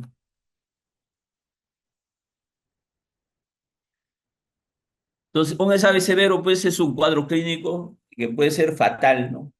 Y que ocurre después de la administración de una vacuna y que por lo general es una preocupación, ¿no? Y es un supuesto evento atribuido a la vacunación o inmunización. Para considerarse severo, debe cumplir uno o más de los siguientes criterios. Entonces, hay 4 criterios para considerar severo un SAVI. Que necesite hospitalización, que tenga o ponga en riesgo la vida de la persona, o sea, genere un riesgo de muerte, ¿no? Que pueda producir discapacidad o que produjo fallecimiento. Entonces, esas 4 condiciones definitivamente eh, nos permiten categorizar como el SAVI severo, ¿no? En epidemiología, pues, es la definición operativa que desencadena el proceso de investigación. Entonces, los únicos que se investigan son los SAVI severos, ¿no?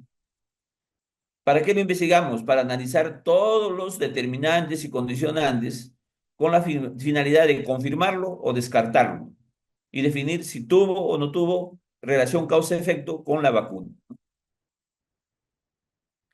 La asociación temporal entre la vacunación, ¿no?, y el cuadro clínico, decíamos, no necesariamente corresponde a una relación causal, ¿no? Porque hemos visto las condiciones que pueden generar una reacción severa también. El término SAVI no es diagnóstico, ¿no? Es un término operativo, nada más, ¿no? Entonces, el SAVI severo es producto de una vacunación, ¿no? Entonces hay que valorar ahí el cuadro clínico, ¿no? Investigar ahí para confirmar o descartar, ¿no? Claro, y no vamos a investigar solamente, sino hay que dar el tratamiento inmediato para evitar que se complique, ¿no? La investigación sí va a continuar su curso, ¿no? Hasta poder confirmar o descartar, ¿no? No es que en base a la investigación voy a tomar decisiones. Las decisiones se van a tomar en base al riesgo clínico, ¿no? Eh, o biológico que está ocurriendo en el momento de la complicación, ¿no? Entonces, sí, el objetivo es buscar aquí la causalidad de la vacuna o buscar otros agentes causales, ¿no? Entonces, ¿qué hemos visto? Puede ser un evento coincidente, puede ser relacionado con un error en la inmunización, relacionado con la vacuna, ¿no? Que ahí sí es causal, o relacionado con la ansiedad de la inmunización, o relacionado con la calidad de la vacuna. La atención al paciente, en el caso de SAVI, ¿no? Entonces, ¿dónde se tiene que atender? En cualquier establecimiento de salud o cualquier servicio, prestador de servicios de salud. ¿Qué hay que hacer? La atención debe ser preferencial al paciente. Entonces, es una atención eh, inmediata, ¿no? Entonces, y preferencial. Si hay una cola, tengo que atender de primera opción a ese paciente que está teniendo el problema del ESAVI, ¿no? Referencia de ser necesario, ¿no? Si es una complicación que necesita un manejo de un establecimiento de mayor capacidad resolutiva o de mayor complejidad, inmediatamente hay que referirlo, porque la referencia es del establecimiento de menor capacidad resolutiva al de mayor capacidad resolutiva, ¿no? Inmediatamente hay que comunicarle a los familiares, en este caso a la madre o al tutor. O sea, no podemos obviar la comunicación. Evaluación, manejo según el cuadro clínico. Entonces, dependiendo del tipo de SAVI. Entonces, si es una urticaria, entonces me da más tiempo, pero si es una anafilaxia, el manejo es inmediato, ¿no? Informar a los jefes de los establecimientos de salud, ¿no? Entonces, el personal inmediatamente hay que informar al jefe, porque aquí también hay que tomar decisiones políticas también. No solamente decisiones técnicas, ¿no? Médicas, sino también a veces hasta políticas, ¿no? La identificación del ESAVI. ¿Dónde se identifica? En el establecimiento de salud o en la institución prestadora de servicios de salud. Puede ser en la emergencia, puede ser en la hospitalización, puede ser en consultorio externo, puede ser en la unidad de cuidados intensivos. O también puede ser en la comunidad, a través de la vigilancia de rumores o la investigación de casos. ¿Qué es la vigilancia de rumores? Cuando nos enteramos, porque el comentario de la gente, ¿no? Entonces nosotros estamos obligados a investigar ese caso inmediatamente, ¿no? Entonces el rumor hay que detectarlo, confirmarlo o descartarlo, ¿no? Entonces en las emergencias puede ser captado por cualquier personal de salud. Y en la comunidad, pues por personal que tenga conocimiento de formación médica, por lo menos, o formación de salud. Un técnico de enfermería, una enfermera, alguien que está en formación. La identificación del ESAVI. Cualquier trabajador de salud que identifique un ESAVI debe comunicar a la oficina de epidemiología del establecimiento de salud, especialmente los ESAVI graves. Incluso los DEBES también lo comunican y ya nosotros lo reportamos a farmacia o al encargado de la farmacovigilancia, ¿no? Entonces nosotros vamos a definir si es un caso que tiene que notificarse al sistema del CDC o no. O va a ser, porque el que va al sistema del CDC tiene que ser investigado. ¿Por qué? Porque solamente notificamos los casos graves, ¿no? Entonces, el profesional que atiende, el médico que atiende al paciente o la persona que atiende al paciente es el que llena la ficha de investigación y inmediatamente lo remite a la oficina de epidemiología. La oficina de epidemiología o de inteligencia sanitaria va a verificar la calidad de la ficha y luego, si la ficha está completamente llenada o adecuadamente llenada, lo elevamos a la DIRIS, DIRESA o GERESA, ¿no? La investigación del ESAVI, ¿no? Tiene la finalidad de determinar si el cuadro clínico que está ocasionando eh, tiene causalidad con la vacuna o está asociado a la vacuna. Entonces, ¿qué podemos? Ahí hay que, por lo general, hay que trabajarlo en equipo, ¿no? Hay que trabajar con el equipo multidisciplinario. No solamente el médico, todo el equipo que está involucrado en el manejo de la vacuna. ¿Qué hay que ver? La clínica del paciente. ¿Quién evalúa la clínica? Tiene que evaluarlo el médico, ¿no? ¿Qué tiene que evaluar? El cuadro clínico, buscar los antecedentes, hacer los diagnósticos diferenciales, identificar el tipo de vacuna que se aplicó, ¿no? Luego, en la investigación de campo, ¿no? Es el equipo multidisciplinario. Entonces, ¿quiénes van a participar aquí? Los que están involucrados en el vacunatorio, o el personal de vacunatorio, ¿no? Eh, Otros vacunados, las historias clínicas, ¿no? Buscar en la visita de campo la visita domiciliaria de seguimiento, ¿no? Y aplicando todo lo que la ficha de investigación dice, luego hay que hacer un informe inicial del caso, ¿no? Y de esa manera se informa, ¿no? Entonces, la investigación clínica se realiza por el médico tratante durante la atención del paciente. ¿Qué hay que buscar aquí? Antecedentes generales, buscar inmunizaciones anteriores, ¿no?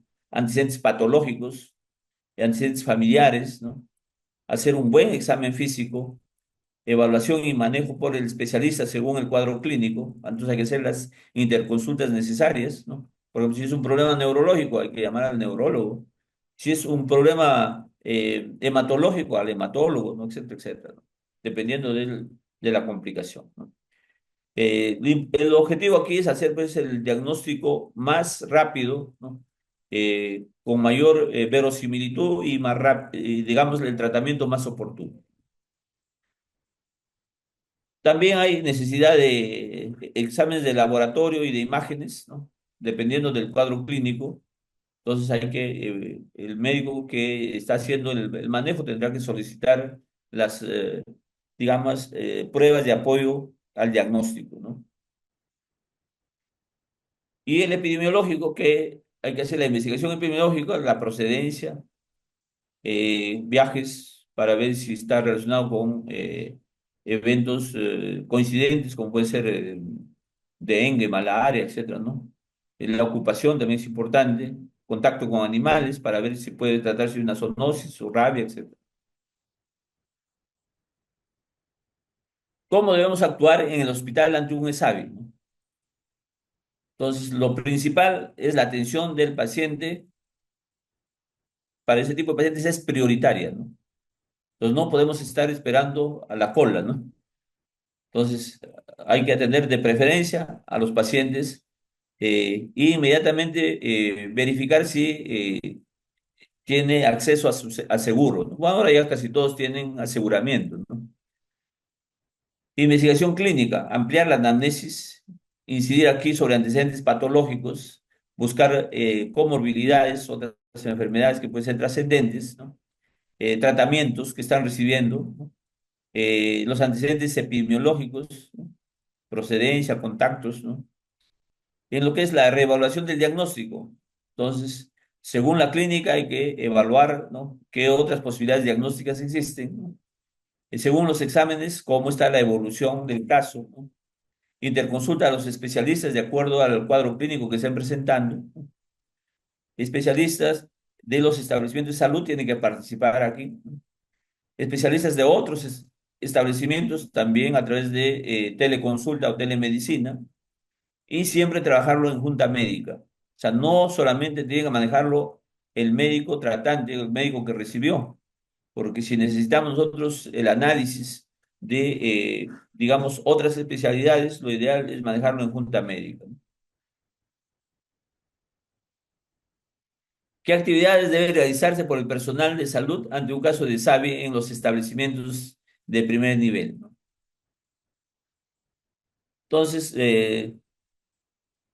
lo primero, pues, es garantizar una ampliación de la anamnesis. Aquí levantar toda la información, ¿no? De antecedentes previos, momento que fue vacunado, etcétera, ¿no? Ver el carnet, ¿no? La identificación del establecimiento de salud que lo vacunó, qué tipo de vacuna recibió, cuál fue la fecha de vacunación, ¿no? Y ahí tiene que investigarse la dosis, ¿no? El lote de la vacuna, ¿no? Eso se comunica inmediatamente a la DIRIS o DIRESA, ¿no? ¿Para qué? Para que ellos hagan la investigación de campo. El establecimiento de salud que vacunó tendría que hacer el seguimiento de otros vacunados, cuáles han sido las dosis distribuidas y qué tipo de dosis se vienen aplicando, ¿no? Y siempre en coordinación con el médico tratante, ¿no? que el médico tratante tiene que hacer el informe clínico detallado del caso. Eh, Puede haber también, a través del sistema de atención, hay que garantizar su atención, hay que, decíamos, ver si tiene acceso al seguro, ya sea a salud o al seguro integral de salud. Ahora todos tenemos aseguramiento universal, ya saben. Entonces, o pertenecemos a salud o pertenecemos al seguro integral de salud. Entonces, ver qué medicamentos están recibiendo, hacer las interconsultas necesarias, solicitar los exámenes necesarios para aclarar el diagnóstico. Siempre hay que estar, digamos, completando todos los registros, manejar adecuadamente la historia clínica y hacer los informes que la norma dice. Tenemos el informe de inicial, ¿no? Luego el informe de seguimiento y el informe final, ¿no?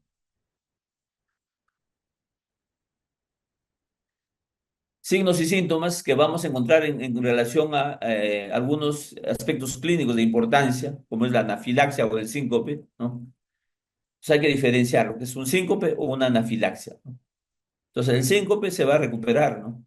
La anafilaxia necesita tratamiento, ¿no? Y hospitalización, ¿no? Entonces, en cuanto a los signos y síntomas, la edad típica de presentación, ¿no? La anafilaxia puede ser cualquier edad, niño, adulto, adolescente, cualquier edad. El síncope, por lo general, lo vamos a ver en mayores de 3 años, ¿no? Frecuentemente lo vemos en adolescentes o adultos jóvenes y por lo general más frecuente en el sexo femenino. ¿Y por qué se produce el síncope? Hemos dicho por la ansiedad o el temor a la vacuna. Tiempo de aparición. La anafilaxia por lo general va a aparecer entre los 15 a 30 minutos. Por eso les decía, importante vigilar después de vacunar, hacer que se queden mínimo 15 minutos. Lo ideal es hasta 30 minutos. Pasados los 30 minutos, muy difícil que se presente la anafilaxia, ¿no? El síncope, sí, la reacción es inmediata, ¿no? Incluso se puede producir antes de que lo vacunen, ¿no? La mayoría de los casos de síncope se van a producir antes de los 15 minutos. Antecedente. En la anafilaxia generalmente hay alergia al huevo o algún componente de la vacuna. El síncope pueden ser episodios similares antes, ¿no? Esa persona que por lo general se para desmayando, ¿no? Síntomas prodrómicos. La anafilaxia puede haber mareo, calor, prurito. En el síncope, sensación de desmayo, frío, hormigueo, generalmente minutos o segundos antes, ¿no? Signos o síntomas cutáneos. En la anafilaxia puede haber rubicundez, ¿no? Aproximadamente 90% de síntomas en piel como prurito, puede haber urticaria, tumefacción, angioedema. En el síncope vas a ver palidez y no hay compromiso de piel, ¿no? Entonces siempre hay que diferenciar eso, síncope y anafilaxia. ¿Cuál es de mayor cuidado la anafilaxia, ¿no? El síncope no es, le puedo dar eh, que tome un poquito de agua o un estímulo nada más y con eso se recupera, ¿no?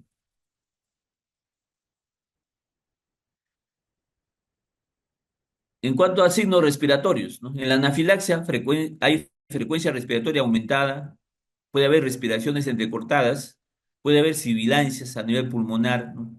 Puede haber broncoespasmo, puede haber estridor o puede haber hipoxia, ¿no? Entonces la hipoxia vamos a ver por qué se pone morado pues, los labios o la punta de los dedos, podemos ver ahí. En cuanto al síncope, hay frecuencia respiratoria normal, ¿no? No hay afectación de la respiración, ¿no? Entonces ahí está la diferencia. En cuanto a signos o síntomas mucosos, en la anafilaxia hay edema de mucosas, ¿no? En el síncope no hay edema de mucosas, no se afectan las mucosas. Signos o síntomas cardíacos. En la anafilaxia, frecuencia cardíaca aumentada.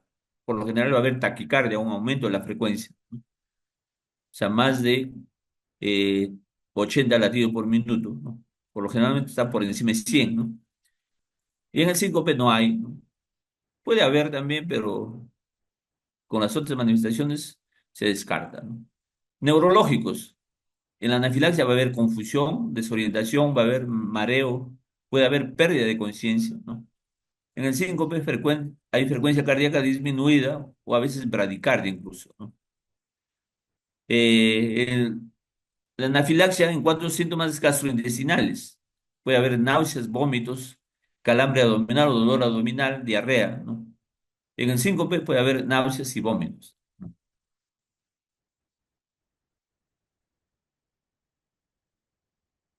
Luego, para ver lo que es la gravedad en este caso, del ESAVI, ¿no? Dolor, ¿no? En el ESAVI leve es un dolor tolerable, ¿no? O sea, incluso a veces ni se quejan, ¿no? En el examen moderado puede haber una interferencia con la actividad motora, ¿no? Entonces, mueve el brazo, le va a doler, pues, ¿no? En el severo, ¿no? Es incapacitante, ¿no? En cuanto a la sensibilidad, ¿no? En el leve, generalmente es malestar a la palpación, ¿no? En el moderado, es malestar al movimiento, ¿no? O sea, en el leve yo tengo que palparle, ¿no? Para que sienta dolor en el lugar de la aplicación, ¿no? En el moderado no, sino al simple movimiento del miembro se va a producir digamos, la sensibilidad, ¿no? Y en el severo, pues hay malestar en reposo incluso, ¿no? En cuanto al signo síntoma de eritema o enrojecimiento, en el leve puede tener de 2,5 hasta 5 centímetros de diámetro, ¿no? En el moderado puede haber una afectación desde 5 hasta 10 centímetros, ¿no? Y en el severo generalmente es mayor de 10 centímetros, ¿no? En cuanto a la induración o hinchazón, en el leve es de 2 a 5 centímetros, en el moderado de 5,1 a 10 centímetros y en el severo mayor de 10 centímetros. Limitación del movimiento del brazo del lugar donde le han aplicado la vacuna. En el leve, cierta limitación del movimiento del brazo, ¿no? En el moderado, eleva el brazo encima del hombro y no llega hasta la cabeza, ¿no? En el severo es incapaz de elevar el brazo encima del hombro, ¿no? Son condiciones que hay que evaluar, ¿no? Luego, la diferenciación entre una reacción local y una celulitis, ¿no? Entonces, la reacción local extensa, tiempo de aparición de los cambios inflamatorios. En una reacción local, por lo general es en unas horas después de la vacunación y como máximo, su punto máximo llega hasta las 24 a 48 horas y también se resuelve eh, antes de una semana, no pasa de una semana, ¿no? En la celulitis aparece al tercer día y progresa con los días, empieza a evolucionar y va a durar más de una semana. En cuanto a la sensibilidad, la reacción local aumenta en las primeras horas después de la vacunación y cede con el aumento del tamaño del eritema o del enrojecimiento, ¿no? En las celulitis aumenta a medida que aumenta el eritema, al extenderse una articulación o a otra es muy sensible, ¿no? En cuanto a la asociación o toxicidad sistémica, ¿no? En la reacción local, no puede tener fiebre leve en las primeras 24 horas que sucede, ¿no? En la celulitis sí puede haber fiebre alta y persistente y con malestar y hasta con letargo. ¿Por qué? Porque ya está haciendo a veces está una infección, ¿no? Celulitis ya es una inflamación del tejido celular subcutáneo, ¿no? En cuanto a linfadenopatía regional, ¿no? Ver los linfáticos, ¿no? La reacción local puede presentar y es generalmente no agradable, ¿no? En la celulitis puede haber linfangitis, ¿no? Que puede estar acompañado de eritema, ¿no? Y puede haber afectación de vasos linfáticos, ¿no? Puede ser doloroso o sensible, ¿no? O puede haber una linfadenopatía regional no dolorosa también, ¿no? En cuanto a la afectación del rango del movimiento de la extremidad, la reacción local es poco común. En la celulitis sí haber una afectación del rango de movimiento es frecuente por lo general, ¿no? En cuanto al manejo, la reacción local calma con analgesia y compresas frías, ¿no? Mover la extremidad estimula el drenaje linfático y previene la rigidez de la articulación, ¿no? Es decir, que mueva su extremidad, pues, ¿no? No usar el cabestrillo en el brazo, ¿no? En la celulitis sí hay que dar antiinflamatorios, ¿no? Hay que dar cobertura antibiótica, ¿no? Y por lo general hay que hacer estudios adicionales, ¿no? Entonces, momento de la presentación del ESAVI, ya lo hemos visto, pues, ¿no?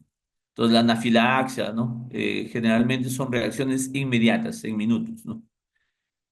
Eh, Observaciones de estabilización, ¿no? Es importante observar a esos casos, ¿no? Y tratamiento inmediato, evitar de que pueda complicarse con problemas, que hemos dicho, se asocia a problemas respiratorios, ¿no? Pues porque son a veces reacciones alérgicas, ¿no? Y que pueden provocar, pues, también afectación de la vía respiratoria, ¿no? Entonces, también hay que hacer una vigilancia, por lo menos hasta las 72 horas, ¿no? Y por lo general, pues, hay que hacer una referencia, ¿no? En los ESAVIs graves, ¿no? O sea, ningún ESAVI grave puede manejarse en el domicilio, tiene que manejarse en un centro con capacidad resolutiva, ¿no? Y diagnóstica a la vez. Por lo tanto, debe ser un hospital, ¿no? O el establecimiento de mayor complejidad, pues, ¿no? Entonces, el manejo inicial del ESAVI grave, ¿no? Eh, entonces, decíamos que es una atención prioritaria, ¿no? Entonces, atención, según el nivel de prioridad, hay que mantener lo que es la vía aérea, pues, el ABC, ¿no?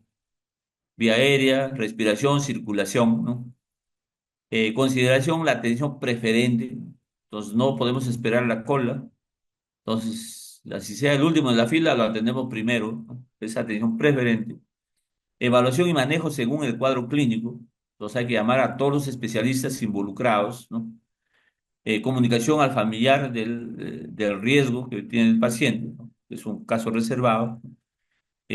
Referencia de ser necesario.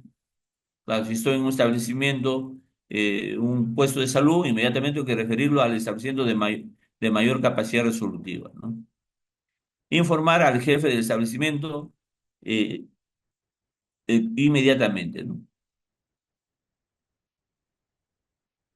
Entonces tenemos las reacciones adversas en ensayos clínicos que se han hecho, ¿no? Eh, Tenemos ahí, por ejemplo, en niños de 6 a 23 meses, lo que es una serie primaria, en cuya encontraron acá, pues, irritación, llanto, dolor en lugar de la inyección, somnolencia, pérdida del apetito, fiebre, hinchazón en el lugar de la inyección, eritema en sitio de inyección. Esto es lo más frecuente que encontramos, ¿no? En niños de 24 a 36 meses, ¿no? Eh, lo que se encontraba es dolor en el lugar de la inyección, irritabilidad, llanto, somnolencia, pérdida del apetito, fiebre, eritema en el lugar de la inyección, hinchazón, eh, en el lugar de la inyección, dolor axilar, en la ingle, hinchazón, sensibilidad, ¿no? Entonces, todo esto son eventos leves a moderados, ¿no?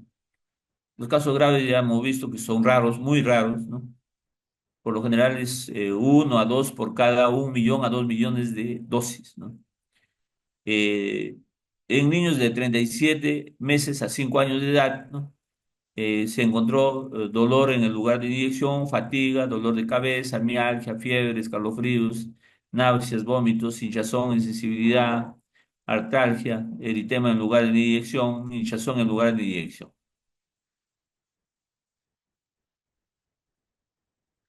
Entonces, es importante considerar, pues, el ciclo de seguridad de la vida de la vacuna también, ¿no? Para evitar los eventos adversos debido al mal manejo de la vacuna, ¿no?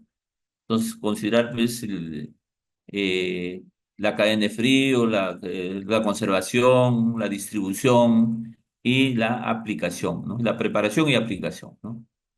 En conclusiones y recomendaciones, pues el término es sabio, hemos dicho que representa una definición operacional, no es un diagnóstico, ¿no? Eh, en la vigilancia epidemiológica, vigilamos solamente a los CESAVIS severos, ¿no? Los CESAVIS leves a moderados se notifican al sistema de farmacovigilancia, ¿no? Pero no entran al sistema de vigilancia epidemiológica, ¿no? Y los SAVI severos sí tienen que terminar con una investigación hasta la clasificación. Hemos dicho, ¿quién clasifica? Lo clasifica el Comité Central, ¿no? La vigilancia epidemiológica del SAVI incluye, pues, SAVI severos, conglomerados no severos, errores operativos, rumores, ¿no? La capacitación, la sensibilización del personal es importantísimo. Decíamos que tienen que conocer todas las contraindicaciones, todas las, digamos, precauciones, ¿no? Y también el conocimiento de los posibles eventos adversos, ¿no? La investigación del SAVI severo debe realizarse por un equipo multidisciplinario, ¿no? De expertos, ¿no? Y tenemos el equipo local, tenemos el equipo regional y el equipo central. El equipo central es a nivel del MINSA. La notificación temprana nos va a permitir, pues, contar con el apoyo de todos los niveles y para poder clasificar si se trata de un SAVI leve, moderado o severo, ¿no? Importante que estén involucrados todos los jefes de los establecimientos, ¿no? Por lo tanto, siempre que haya un SAVI se le informa al jefe del establecimiento, ¿no? Y, y tiene que dar todo su apoyo para el manejo, ¿no? De ser necesario, ¿no? Y hay que tener preparado lo que se llama el plan de crisis, ¿no? Entonces, todos los establecimientos que toman decisiones fundamentalmente tienen que tener su plan de crisis, ¿no? El informe del médico tratante es fundamental para el informe de la investigación epidemiológica del caso y debe coordinarse con este médico cualquier decisión, ¿no? Las fichas de modificación inmediata y de investigación deben estar disponibles en los servicios de emergencia y hospitalización, ¿no? Y en los servicios locales también, ¿no? Los ESAVIS, en el contexto del COVID, pues, nos enseñaron, pues, a tener un gran reto para el manejo clínico también, ¿no? Y sí tener preparado nuestro plan de crisis, que es importante. Y estas son evidencias, ¿no? Lo que les decía, los exámenes leve son aproximadamente 81,7% de todos los ESAVI, ¿no?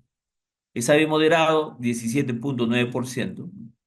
El leve no necesita tratamiento, observación nada más. El moderado sí necesita un tratamiento medicamentoso, generalmente antipiréticos, analgésicos, compresas, ¿no? Y el grave es solamente 0,4%, realmente bastante raro, ¿no? Y sí, eso sí necesita un manejo inmediato, supervisado y estricto, ¿no? Con un monitoreo estricto. Entonces ahí tenemos los posibles eventos, cómo se han evidenciado las frecuencias. Y les he dejado unas referencias de donde hemos sacado toda esta información, ¿no? De los documentos técnicos del MINSA y de la Organización Panamericana de Salud, ¿no?